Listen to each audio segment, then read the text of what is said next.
Welcome to the Home Building Hub, your essential podcast guide to building your new home. Hosted by industry experts Colin Bischoff and Darren Brennan, this conversational podcast will help better educate you about all things new home building so you can avoid costly mistakes and enjoy your building experience to the fullest, no matter which home builder you choose. Hey there folks, Colin here and welcome to the Home Building Hub, another episode here with co-host Darren Brennan. As always, today we've got a very special guest. His name's Rory Costelloe, who's the founder and the executive director of Villawood Properties. Now, starting with a 30-lot development back in Bendigo in '89, Villawood Properties became a leader in the development space and now developing master plan communities across Australia for more than 3 decades. One thing that's important to note for Villawood is it's been recognised as really a thought leader in community development, really a strong reputation, Darren, in creativity, innovation that comes from Rory himself, no doubt. And it's led to a lot of, a very long list of awards, for excellence in environmental, residential development. And there's also some stuff we might get Rory to touch on with philanthropy. Lots of support, around 300 community groups support from Villawood over the years, and probably the flagship one is the Good Friday Appeal with the charity home auction, so we can hear a little bit about that as well. As far as Rory himself, over 30 years experience, local government, engineering, broadacre development, and he's just acknowledged as one of the most creative and innovative developers, along with his partner in Villawood, Tony Johnson. And they just continue to set the standards, developing master plan communities. And that's not just here in Victoria, but it's also Queensland, South Australia, New South Wales as well. So, Darren, how are you going today? Excited for Rory to join us. Yeah, Cole, mate. Going awesome, mate. And obviously I reached out to Rory a couple of weeks ago, and I've known Rory for a long time. And one thing I know about Rory is he's very giving. So, I wasn't surprised when he said yes, he'd jump on the podcast. And Rory, we're thrilled to have you on board, and thank you so much for joining us. Yeah, thanks, Darren. Thanks, Colin. Very kind introduction. You've probably summed up everything. We don't need to do the podcast now because it's such a good. Yeah. Great way to kick off. Hey, I might cover off, Cole. We have a fee for the podcast, Rory, and that is if you like the podcast, share it with your friends. Just send it on to one other person and hopefully spread the value that we're trying to share with our audience.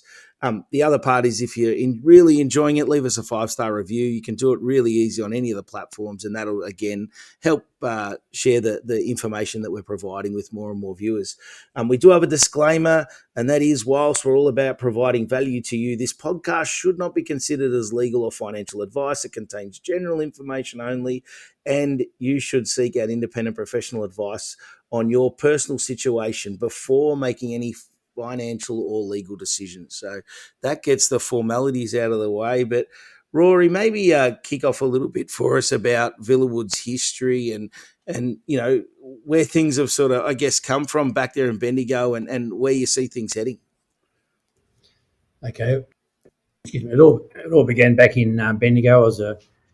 I lived in Bendigo for 30 years, and I studied there, did engineering, worked at local council, the consultancy. Then I used to sit in these consulting meetings with other developers during the 80s and listen to them all carry on and what they're doing, etc. I used to go back to my boss. We should be doing land development, not just being consultants. And then an opportunity came up in 1989 for 16 people got together, as you said earlier, and we all chipped in about 10 grand each and bought a 30-lot subdivision. And 34 years later, we've got about 21,000 lots in our land stock across the 3 states. So it's been a pretty epic journey, which we've really loved.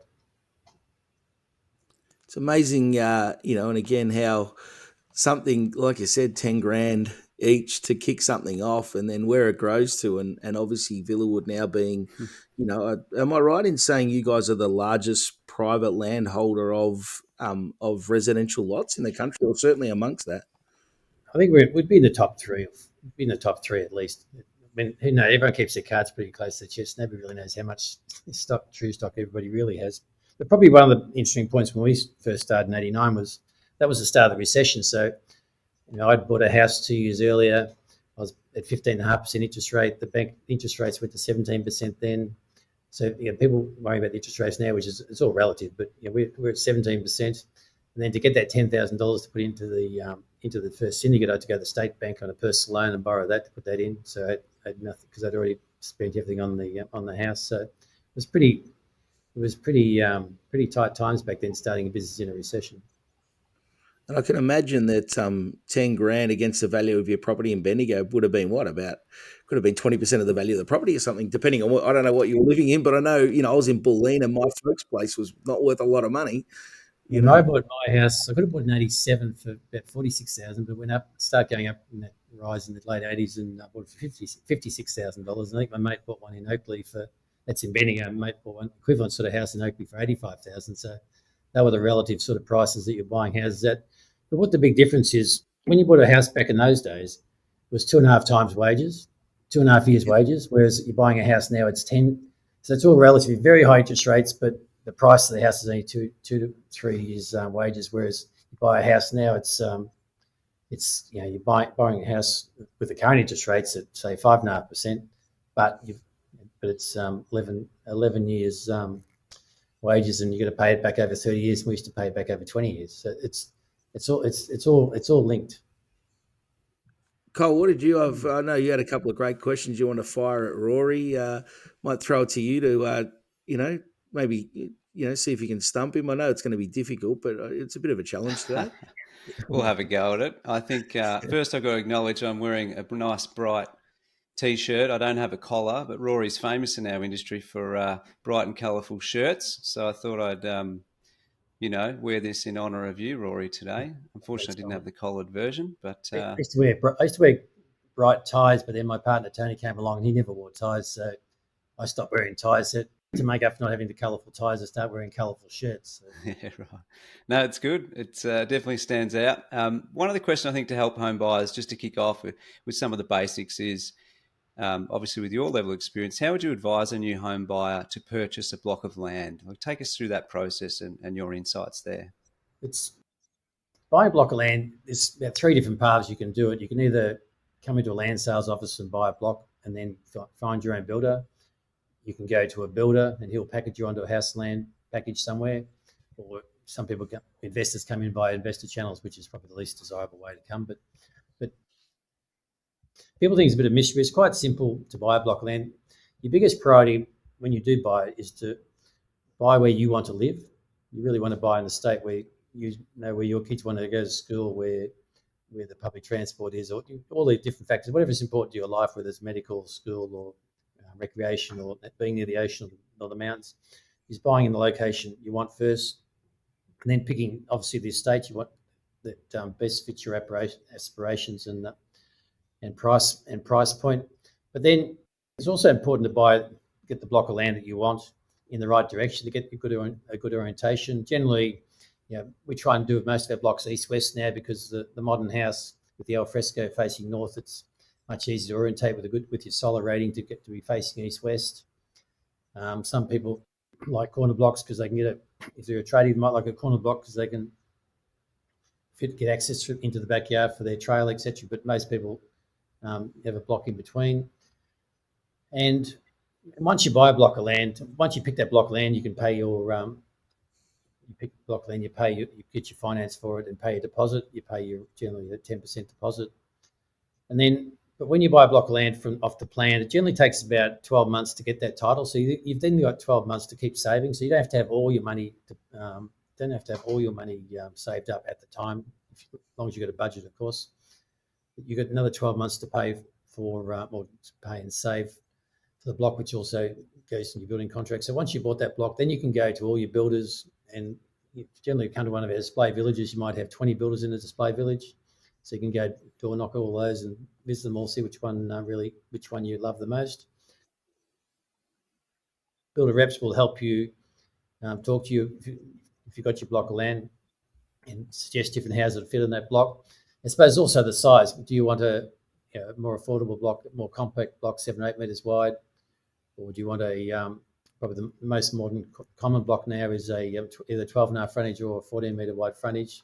What was a big block back in back in 10 years ago is now a huge block, being 16 metres wide, but they're cost-wise they're fairly prohibitive. So probably the favourite is the 12.5, 14 metre wide blocks, and then you can also choose your depth, whether you can go 21, 26, 28, 30 and 32 metres deep, depends. There's the whole variety, and depends on how much private open space you want at the back of your house. And I suppose one of the things with the modern estates is we've got pressure from council to actually put as much density in as possible. The government's current plan of 70-30 is to try and get as much infill as possible. So they don't want the greenfield developments just spreading too far out forever. So they like to, where they do put all the assets and infrastructure in, they would like houses in it as reasonably tight as possible. So we end up with a density. We used to have a density of about 10 to the hectare. Now we have a density of about 18 to the hectare, but some of the aspirations going forward are probably about 25 to the hectare, which impacts perhaps the size of people's yard and open space they've got privately, and that makes it far more important for us as developers to deliver a great open space. So people might have a big backyard to kick a footy anymore, but certainly you need a great park just down the road so you can kick the footy or play cricket or walk the dog or all the fun things you want to do. Yeah, so that's something your new estates these days provide, because you don't have that backyard. So could you touch on some of the important features that come with a Villawood estate that will help offset the fact that you don't have a big backyard like it used to be? And what are some of those things that you include in your estates to help with that? All councils have a theory of a 400-metre walkable catchment. So the aim is to try and have a park within 400 metres of your, and hopefully a school as well, but as much public open space for your kids to play in, so you don't have to drive them to the space. And our aspiration is to have great, not just good parks, but active parks. We want kids to use up as much energy as possible. That's why some of our bigger estates, we've put hills in there with chips on top and slides coming out, which caused a bit of controversy at the time, particularly down at Alamanda Point Cook. But there was a few injuries at the very, very start, but some people said, you've got to pull it down. But then 80% of the parents said, our kids love that park. You've got to keep that park. And we modified to slow it down a bit. And it's been successful there for the last 15 years since. So it's a much loved park. It's probably one of the best parks that's been built by a developer. Might have been down that slide once or twice myself with my daughter, actually, as a matter of fact. Yeah, it's actually amazing the number of people who go to it. And the other thing is we like linear parks as well. So we like, when we put in wetlands are an essential part of all master plan communities. Just number one, just for the recreation side of it. Number two, it actually cleanses the water before it goes into our stream system. So the wetlands catch all the osmocote, and then when you wash your car, any other stuff gets caught up in the wetlands, and the plants strip out all the nutrients and all the sediments, so the water goes back clean into our streams, so we're not polluting down the track. But just perhaps stepping back to buying the block again. So you buy a block, and then you go to your builder. And so that suits a person that's got a bit of perhaps a wherewithal, and they sort of understand the process, a bit more confident to do that, is to buy the block land first, which is probably the best way of doing it. But if you're not quite as confident and you just want to buy a house and if you see a package you're really happy, that's a great way to do it as well. So probably 50% of our sales are people walk in the door and buy a block, then choose a builder.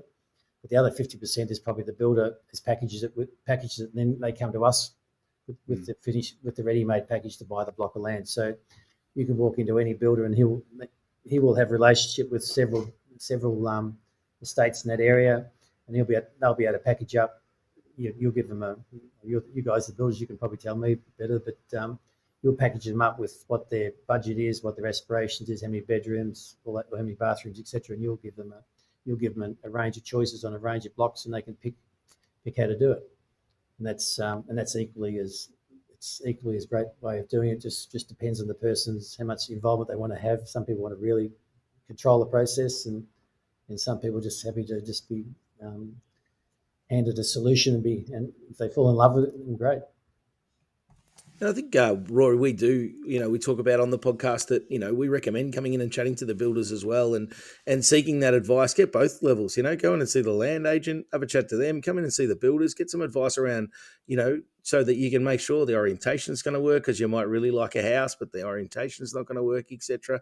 So that then you just get that right guide, that you don't bugger up that purchase and end up with a block that you're not quite happy with, or a house that you're not quite happy with. It's sort of, we work together, and I think that's one of the key parts, is that that partnership between the builder and the land developer is really important to getting a great outcome for the customer in the end, and that's what we're all after. So yeah, certainly you're on the right path there for sure, and I think that is a big part. I think the other thing in buying house and land packages is it's very rare that the customer buys what's on the flyer. So they end up personalizing it. They go, I don't want the tiles, I want laminate timber flooring. And so pretty much most builders will chop and change to suit the needs of the customer, in most packages. Not all, some are already done, pre-derived. That's what you've got to take. But most builders are pretty flexible around that. And I think that, again, helps the end customer out getting a great outcome. And then they enjoy their house more, they enjoy the location more. It all sort of matches beautifully. And that's what we're after, I think, as an industry. Yeah, I think the customer has so much choice, and they really can make some good decisions. You've all got your colour selection centres now, where, as you said, you can choose the tiles and choose the floor coverings and choose the curtains. All there, you actually see it instead of just looking on pictures in a magazine. You actually got lots of displays all over the place. I've been to your colour selection centre in Geelong, which is where I live in Geelong, which is pretty amazing. Yeah, absolutely. How do you, I guess, moving on beyond the sort of purchase, and it's a great insight, Rory, really appreciate that. How do you see the market right now? Because one of the biggest concerns is that market sentiment, and I know we've spoken about that previously, and that was a little while back. So, it's evolved since then. And how do you see things right now moving into next year? And I'd love to hear your sort of insight on that. Obviously, the first or the home builder grant back in 2020 just put the place on fire, and was a real rush of blocks, and everybody with the first time buyer grants, no stamp duty exemptions, and the home builder grant was just a lot of money floating around. Plus, a lot of parents chipped in money, so all the kids bought a block, and we just had this basically insane number of sales, which then caused house prices to go up and caused all the kerfuffles we've been hearing in the media, which has been very unfortunate with some of the builders not being able to cope with those price rises and causing angst amongst their buyers. But I think we're going into next year. At the moment, we're still building some of those houses back that were sold in 2021, which are still coming through the system, which were sold at old prices, and there's been extras, and has caused a lot of heartache for a lot of people. But I think we should come back into a period of stability going into next year. The very high sales rate back with the home builder grant, they've come right back now with those 11 or 12 interest rates. How many interest rates we had? What was it? 12. Was 11? Yeah, 12. 12. Too many. The RBA should be. It was just wrong telling people there weren't any rises till 2024, which was a lot of people, including myself, advised people based on the information, and it's backfired for a lot of people. But I think people just want stability. So the fear of the unknown of having these 12 rises is just really, I think they've gone up perhaps one or two too many. Personally, I would have thought an interest rate of maybe 3.5% is something, compared to when I bought a 17%, would be a good long-term interest rate, because you need some interest rates. You need some interest charges, because otherwise people's superannuation funds retiring, got nothing, they can't get interest on their accounts. So there's got to be a balance in the economy. So with all these rises, I think we're at 4.1 at the moment as the base rate. I think if it's stabilised somewhere, say 3.5 going into the future, people when they're borrowing at 2%, they needed that 3% margin to prove to the banks they could withstand another 3%. But now we're at 4.1. We don't need that 3% margin. So I think that buffer, some of the banks are becoming more lenient on that. So we just need a period of stability where we know the interest rates are not going to go up anymore. Prices will adjust accordingly. Prices will stabilise and adjust. And there's just not as many blocks being sold this year, or probably half as many blocks being sold this year as in a normal year, which means there's not as many housing starts next year, which means that builders and suppliers are seeing their forward orders won't be as big. So I think perhaps some of the pricing of your suppliers and subbies they won't have their hand out as much. So hopefully the builders can get some better pricing back into their product, and people knowing what the interest rates are, and the land prices all stabilised, and they've had a bit of a correction as well. So I think a little bit of affordability could creep back in again next year, and and people knowing that interest rates hopefully are stable, they can be confident to go into a bank and actually take out a loan. But at the moment, they've had this fear that they're going to keep going up and up and up. I think hopefully seen the end of that, and people can actually go into 2024 with a bit of confidence. And last year we had about 400,000 people come into the country, immigrants, and this year it's supposed to be about 360, and next year is about 260, I think. So that's a million people in 3 years coming to Australia when we've got a 1% or less than 1% vacancy rate. So we've got to get really back to start building houses again. And I think people are going to, just through the sheer shortage of housing opportunities, people are going to come back in the market pretty hard once they're confident they can actually borrow the money, and the banks sort of come to the party and reduce that margin. So you're not borrowing at a theoretical. At the moment the base rate is 4.1, but you're probably borrowing at say 5.5 or 6, but they're testing out a margin of 9%, which is ridiculous. So they're not going to go to those sort of levels. So we should be banks having maybe 1% margin or 2% margin rather than 3% margin, and just make it a hell of a lot easier to test people's capacity to pay, and the market will just. We're a market of cycles. We've had about 7 cycles since the last 20 years, and we'll continue to do so. So while we had a very slow this year, next year I believe will be quite a big year again, just to try and keep up with housing.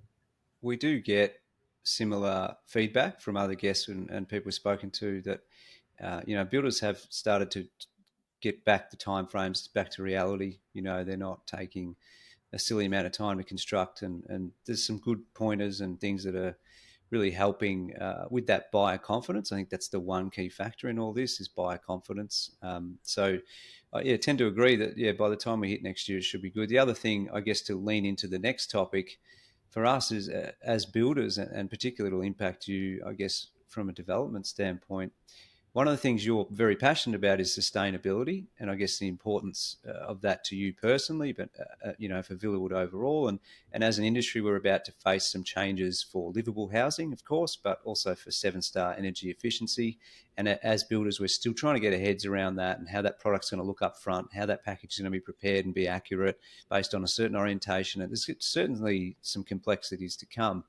But what about for yourself? What are some of the environmental factors that you, I guess, need to account for moving forward? And tell us about your take, Rory, on sustainability, why it's important to you and what you've done about it. Yeah. Sustainability certainly is important. And even when I bought my first house, which is an old red brick house, which had no star rating whatsoever, it was boiling hot in summer and freezing cold in winter. And I moved to another house, which wasn't perfect, but it was facing north, and you could really actually this is back when I was much younger, actually seeing what a northerly sun aspect actually does for you and how it improves the sustainability of your house or the performance of your house. And obviously followed a lot more since then. So we've been like 7 stars coming in, but we've been pushing stages of 7-star for a couple of years now, just because we knew it was coming anyway. We wanted to get builders more used to it. And I think probably the actual sweet spot to get to eventually is a final point is probably about 7.5 star, where there's a balance between a really well thermally designed house and performance and economy, and still look like a normal house. If you start going to 9 and 10 stars, you might have this fantastic thermal, but you look like you're living in an esky. So with not too many windows, they're not really that livable. So you've got to balance the Aussie dream of living in a great house with looking out across the alfresco and plenty of windows to see what's going on, and hopefully orientate in the right direction. But I think builders really need the reset, I suppose, with 7-star and perhaps even beyond. Some builders actually do 8-star as well. Is to really design the house properly thermally. So if you've got your thermal mass in the right spot, so you're facing north with maybe a bit of a pergola, so you're only getting the winter sun coming into those windows in winter, not in summer, because the pergola protects it. Getting the thermal mass in the right spots, and sometimes having heat exchangers. It's not just the fabric of the house; it's actually performance of the house. So if you've got a good thermal performing house, you can get the ambient temperature between 18 and 23 degrees. So you don't need the central heating, you don't need the central cooling. Just in your main living area, you just need a split system just for hotter, just for the more extreme events. But that just dramatically reduces the energy input of your house. If you design the house properly, it's just more comfortable to live in, because you just don't have to have the heater on all the time or the air conditioning to feel comfortable. The house just feels comfortable as it is. And Probably the extreme example, if you go down to Cape Patterson Echo Village down at Cape Patterson near Wonthaggi, just walk into a freezing cold day or a stinking hot day into one of their houses down there, which are they've done like 9-star house, 8-9-star housing, but it's just amazing to feel that ambient temperature. So, and I know the developer down there, Brendan Collins, is a really good guy, and discussed it with him. So between us, we probably think, based on his research, etc., for the bulk market, 7.5 star is a great landing spot to have a good, comfortable house that will cope better with climate change as it goes along. If temperatures do rise another 1 or 2%, well, makes a big difference having it. I think it becomes more and more important to get a well thermally designed house. And of course, there's all the other things recycling. We've cut gas out of our Sunbury estates with a leader there just before they put the announcement in. We're doing it at Woodend as well. We've been experimenting. When we get ideas, we just experiment in certain places just to see how the market accepts and how it works. And at Redstone, there's no gas there, and 500 lots later, they're still buying blocks and very happy to be there. So I think like any of those changes over time, people won't remember what it was like. They'll be like, "Oh no, it's like we're all concerned about moving from 6 to 7, but in 3 years' time, it'll be like it's just what we do." So it sort of goes away after time. And same with the gas appliances. I think moving away from gas appliances, everyone's like, "Geez, how am I going to cook?" Well, I know I've been overseas and cooked on electric appliances, and the food tastes just as good.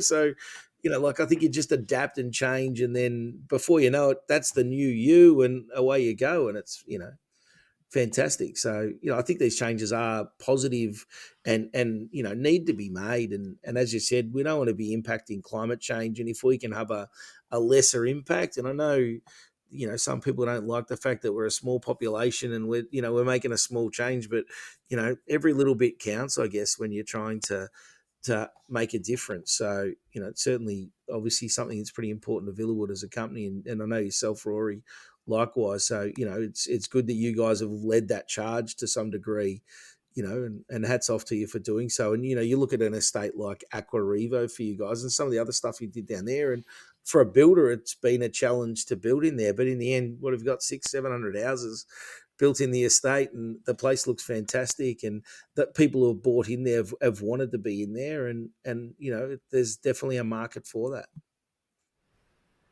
Well, that was certainly spearheading down there. Was the market?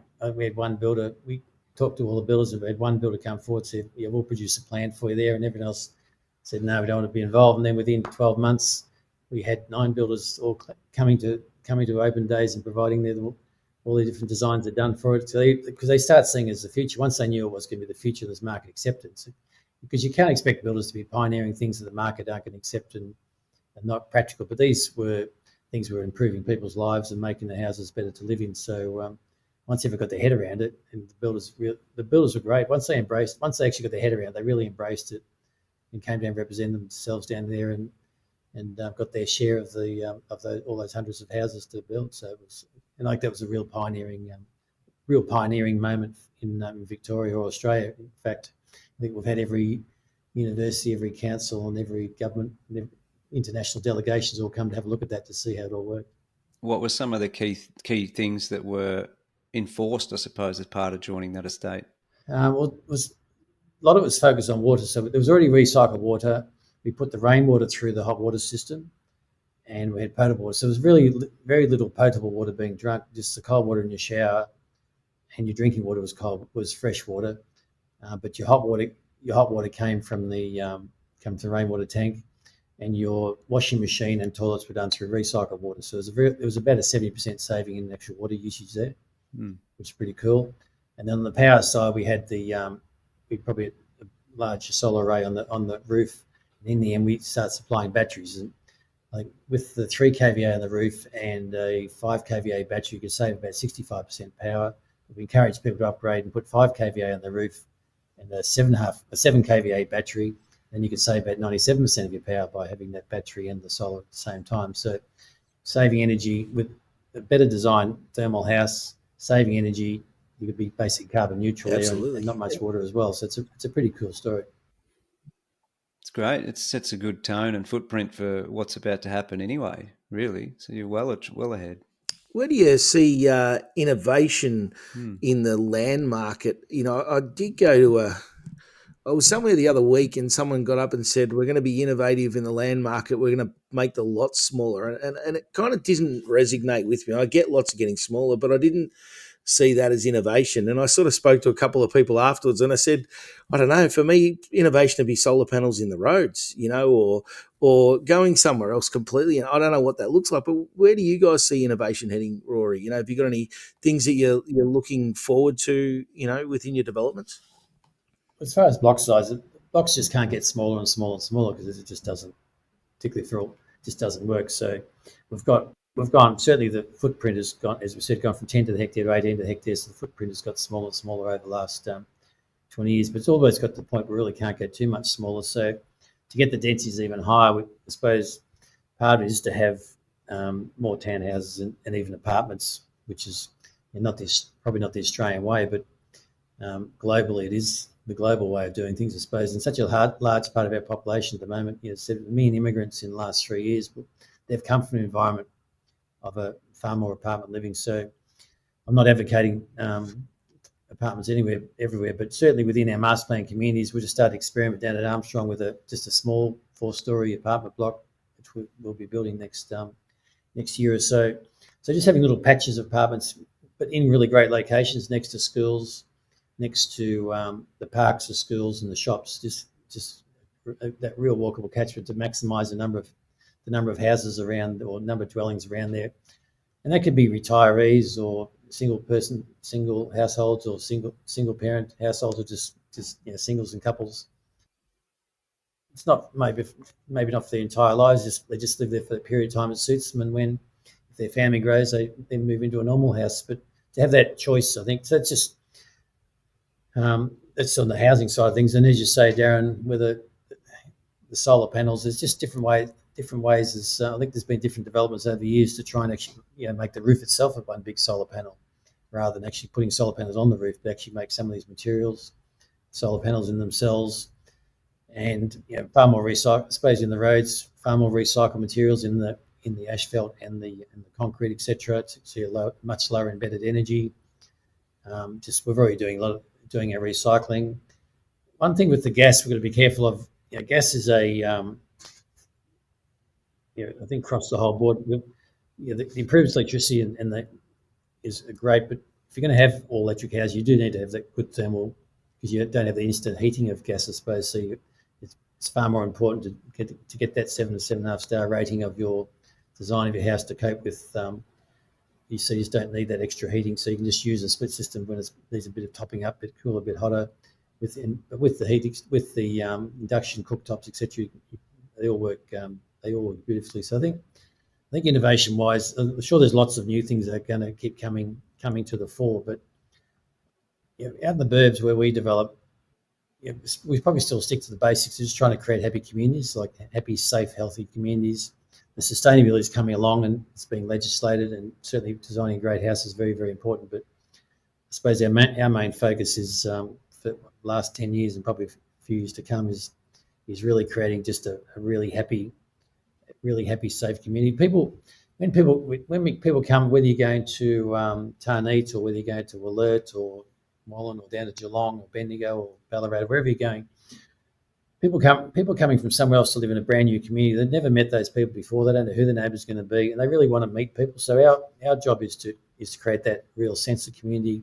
So once you've chosen where you want to live, knowing from the master plan, looking at the precinct structure plan of the whole area, when you're buying into a new area, I think most of the developers will have all the assets on the wall and just show you where all the good things you want to be near are, with the shops and the doctors and the shopping, etc. But I just my train of thought there. So once you've actually moved into your house, you want to know who your neighbours are. And the aspirations of families is to move into a place and form a happy community. Like to me, happiness is the key to the whole thing. We want to be in a healthy, happy community. So when people move in, they want to know who their neighbours are. So one of our first things is we try and have at least 70% owner occupiers, so that your neighbour's going to be there for a long time, and you'll be able to talk to them and share a cup of sugar and just just know each other, and kids can grow up together, etc. Over a long period of time. So what we do in our master plan communities, our larger ones, is we have our club facilities. In the old days, when I was a young kid, probably the local focal point was the local church. Used to be the local church and play footy for the local school group, etc. And that was your bonding point to meet families and all get together. And whether you're religious or not, it's not so much irrelevant. But the fact that churches were just a place where people gathered and just met each other in a friendly and safe environment. And that doesn't happen so much anymore, particularly with traditional Australians. A lot of the newer communities, Indian communities, etc., they're building quite a few temples. So that sense of community building is still happening. But for those who are not religious, we have our clubs where we have our pools and gyms and community centres and parents' lounges, etc. So those clubs form real melting pots of new community bonds. So people come along and they form new swimming groups, play groups, walking groups, reading groups, whatever, tennis groups, whatever, gym groups. All these. If you've got a common interest, you can make them through the Owners Corporation and their little Facebook groups. Everyone just forms these new little communities, and it just works really well. So people just really want to come in and make new friends. Well, if you don't want to go to a new place and not know who your neighbours are and live a isolated life, people just need interaction with everybody. Which people come back to the workplace again because a lot of people are a bit too lonely living at home. They want to be around people. People are social animals. They need to interact with people, and that's sort of our key secret to what we do is.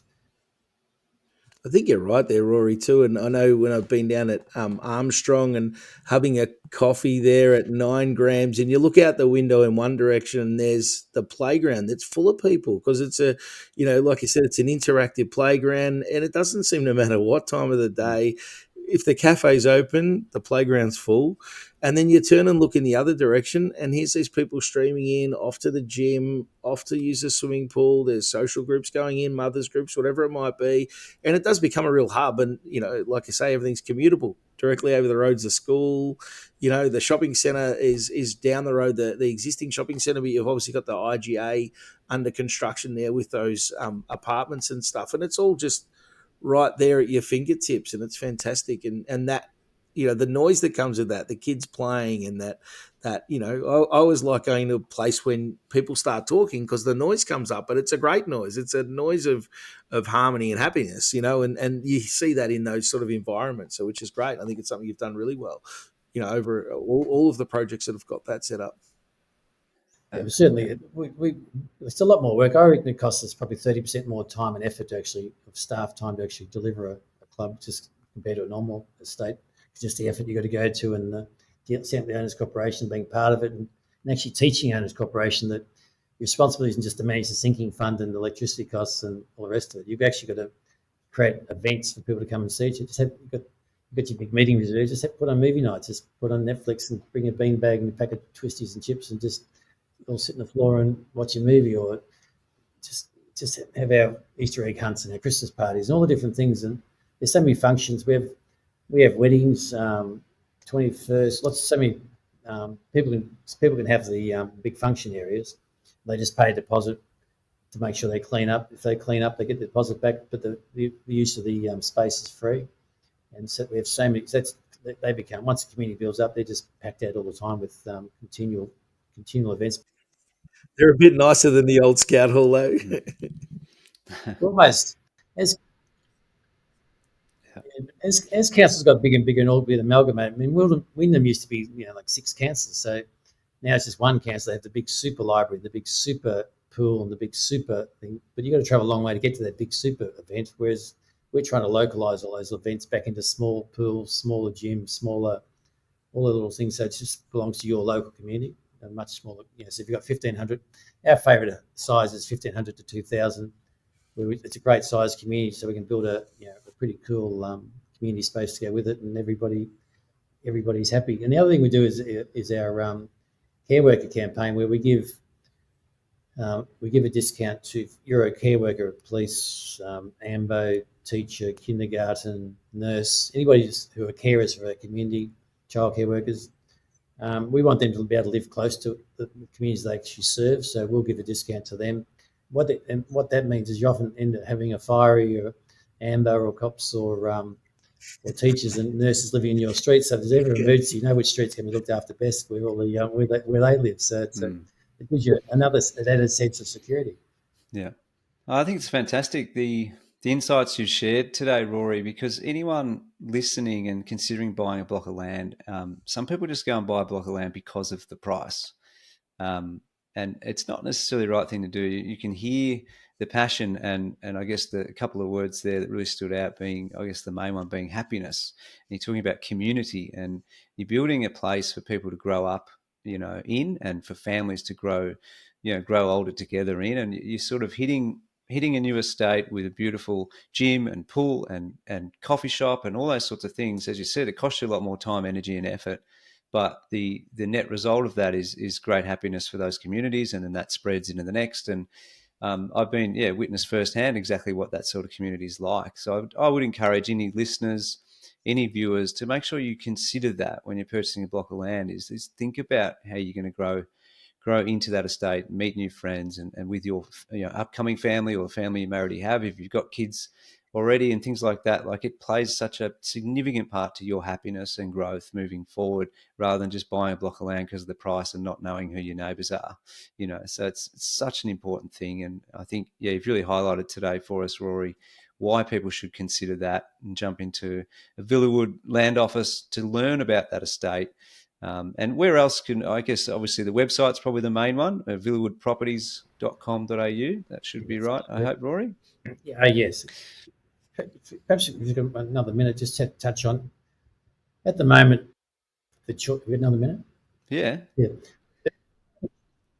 got the choices. The choices of people at the moment, well, it always has been. But if you come into Victoria, your choice is to live in a city, middle ring, out of suburban, out of greenfields, or regional, and that face is changing quite a lot at the moment. The government has just more recently announced this new 70-30 mandate where they want 70% of development to be inner, and which we don't think is probably really realistic, because at the moment probably 70% of all development is outer, and the outer house land package is probably in the order of 650 to 750,000, which is a far more affordable price point, and you can certainly get down to sub 500,000 too into a smaller home as well, but just for an average reasonable sized family home.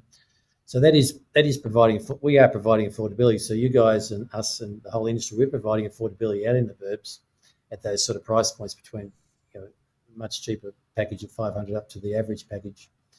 But that is still so much cheaper than the average price in Melbourne, which is well over $1 million. And realistic, if you want to buy middle ring and not take out the average of the outer prices, the middle ring prices are more like 1.3 to 1.5 million. So families just can't afford to buy there. So it's really important that perhaps the whole industry keeps advocating to keep the ability to keep supplying the outer suburbs. Otherwise, what that'll do is just push us to Sydney prices if we don't get that supply. So it's very, very important that the greenfields are preserved and allowed to keep flourishing, to provide that opportunity for people to live in a house. And we know from particularly some of the subcontinent, Indian, Pakistan, some of their aspirations, they come to Australia in pretty tight circumstances over, say, in India, but when they come here, their aspiration is 2 kids in a detached house. So they do not want to live in a middle ring apartment. They actually want to live in a house out in the birds, where they can have a bit of a yard and the kids can run around. So we've got to be able to keep providing those opportunities. So we've got to keep an eye on where the policy's going and make sure absolutely keep the strain. I must say, Rory, I wanted to say one thing I've loved about your particular communities, and one of the early, when I first joined the industry, one of the estates I was selling into was Alamander that was spoken about. And one thing that I loved about Alamander was you guys did a render of what you were going to deliver, and it looked amazing. And then if you took a photo when it was completed, you could they looked the same. And it was so often the case that wasn't what happened. There'd be this render, and then the reality was so much less than the render. And I think that what you guys have done is lifted the benchmark for all developers to say, if you're going to deliver something, you're going to put it on a brochure and put it in a picture, you damn well better deliver that, because otherwise others will, and they're going to leave you behind. And I think, hats off to you guys for setting the benchmark on that. And, it's you drive in Alamander now and over the water and with the birds in the water and on the top of the poles and all that sort of stuff. It's a fantastic estate. And I think that artwork and stuff that you put throughout just adds again gives you a sense of pride to live there. People go, I live in Alamander. They're proud of that. And I think that's one of the great things about when you do move into an estate, that, it's got a sense of pride about, where you want to be and where you're living, and you'll tell everyone about it. And I think everyone living in a Villawood community does that. I think it's super important. It's super important to deliver your promises, not just to the community buying a block of land, but also to the council, so they trust you to do the same thing next time. So I think most builders with a solid brand will take pride and deliver their promises. Some of the ones who are just there as one-offs or don't give a toss, don't have a brand, you never know what you're going to get. But all the bigger brand developers should stick to their promises and deliver what they're doing.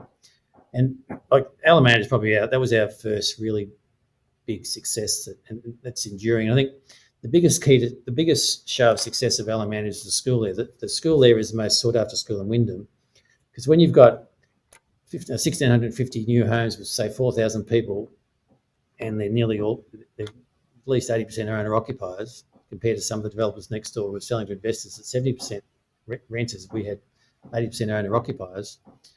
So you've got parents who probably care.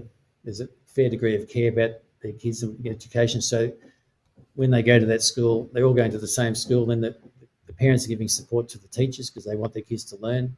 So it's got a great reputation, that particular school. But you've got it surrounded by caring families and parents. And there's people come from all the other states too, trying to get into that school because it's just so well regarded now. And I just think the secret is not, there's lots and lots of great schools and hardworking teachers, but so much easier for the teachers to succeed teaching kids if the parents teach their kid to respect the teachers. And I think that respect happens at Alamander, and that's the key.